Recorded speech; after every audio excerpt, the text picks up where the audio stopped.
अस्सलाम वालेकुम। मेरा नाम है डॉक्टर आफ्ताब अहमद। आज की जो हमारी वीडियो है इसमें हम ये डिस्कस करेंगे कि अगर जानवर की जेर रुक जाए, जिसको रिटेंशन ऑफ फीटल मेम्ब्रेन या फिर रिटेंशन ऑफ प्लेसेंटा कहते हैं, तो फिर उसको हम कैसे डील करेंगे।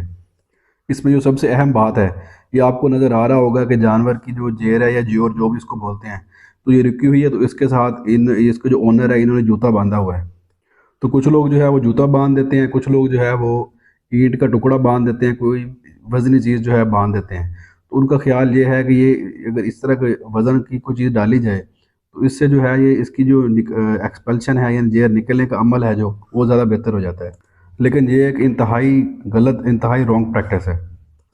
क्योंकि अगर हम इसको चेक करें कि जेर असल में अंदर जानवर के बच्चेदानी के अंदर जेर जो है वो बच्चेदानी के साथ जुड़ी कैसे होती है, तो इसका जो है इस वज़न बांधने से कोई तल्लक नज़र नहीं आता। क्योंकि जो जानवर की बच्चेदानी है उसके अंदर जैसे अंडे का साइज़ है, इसके साइज़ की छोटी छोटी साख्तें होती हैं जिसको कॉटिलेडन बोलते हैं। तो जो जानवर की प्लेसेंटा है, जेर है, ये उसके ऊपर लिपटी हुई होती है। तो जैसे इस गऊ को देख रहे हैं आप, गाय को देख रहे हैं, इसकी सेहत काफ़ी कमज़ोर है। इस तरह के जानवर में अक्सर प्रॉब्लम आता है, वो जेर जो है वो रुक जाती है। तो ये देखें, इसने बच्चा भी बड़ा हेल्दी दिया है, बच्चा इसका बहुत सेहतमंद है लेकिन खुद कमज़ोर है। तो इस तरह के जानवरों में मोस्टली जो है मल्टीविटामिन्स की, कैल्शियम वगैरह की कमी होती है। तो इस वजह से जो है वो जेर रुक जाती है, वो जानवर के अंदर ताकत नहीं होती, या जो भी काफ़ी सारी चीज़ें उसमें जो है वो इन्वॉल्व होती हैं कि वो उसको एक्सपेल नहीं कर सकता, वो वहाँ से उतरती नहीं है।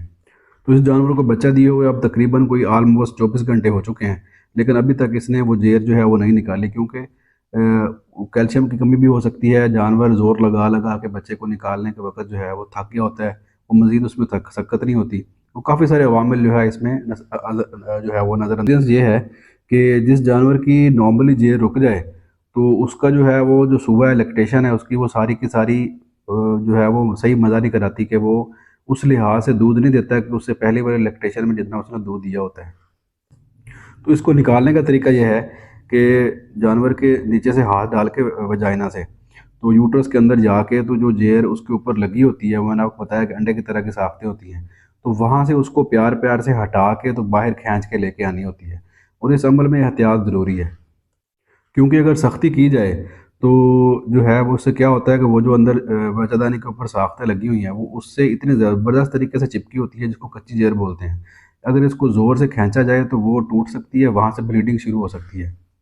और अगर वो टूट जाए, वहाँ से ब्लीडिंग शुरू हो जाए, क्योंकि उसके अंदर छोटी छोटी आर्टरीज, कैपिलरीज, काफ़ी सारी चीज़ें होती हैं, तो फिर वो मसला ज़्यादा बन जाता है। तो ये देखें, जैसे आपको इस पे नज़र आ रहा है जेर के ऊपर ये जो है साख्तें बनी हुई है, इन्हीं साख्तों से जो है वो जो जानवर की बच्चेदानी के अंदर वो जो अंडे वाली मैंने आपको साख्तें बताई हैं, उसके साथ ये इन्हीं के ज़रिए चिपकी होती है। और इन्हीं साख्तों के ज़रिए ही जो है जो बच्चा है वो माँ से खुराक और बाकी सारी चीज़ें जो है वो उसको मिलती हैं बच्चे को। अच्छा, यहाँ पे फार्मर्स के लिए, जानवर पाल हज़रात जो भी हैं, उनके लिए एडवाइस ये है कि जब जानवर के आखिरी 2 महीने रह जाएँ बच्चा देने में, तो फिर उस वक़्त जो है जानवर की खुराक का बहुत ज़्यादा ख्याल रखना चाहिए। ख़ास तौर पे जो है कैल्शियम, मिनरल वगैरह और इस तरह की चीज़ों का। उसमें जो है मेन चीज़ ये है कि खुराक की बैलेंसिंग बहुत ज़रूरी है, कि उसमें कौन-सी चीज़ खुराक में शामिल होनी चाहिए, कौन-सी चीज़ नहीं होनी चाहिए। अच्छा, ये जेर जो है वो सक्सेसफुली निकल चुकी है, रिमूव हो चुकी है। तो उसके बाद उससे अगला प्रोसेस ये है कि जानवर की जो यूट्रस है, बच्चादानी है, उसके अंदर एंटीबायोटिक की टैबलेट्स मिलती हैं। हम जो इसमें यूज़ कर रहे हैं वो ऑक्सी टेट्रासाइक्लिन है।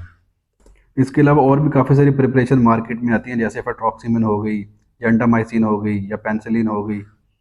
तो इस तरह से कोई भी यूज़ की जो है आप कर सकते हैं। तो इसके बाद जो है साथ में इसको को जो है एंटीबायोटिक और पेन किलर का इंजेक्शन जो है वो भी लगाएंगे।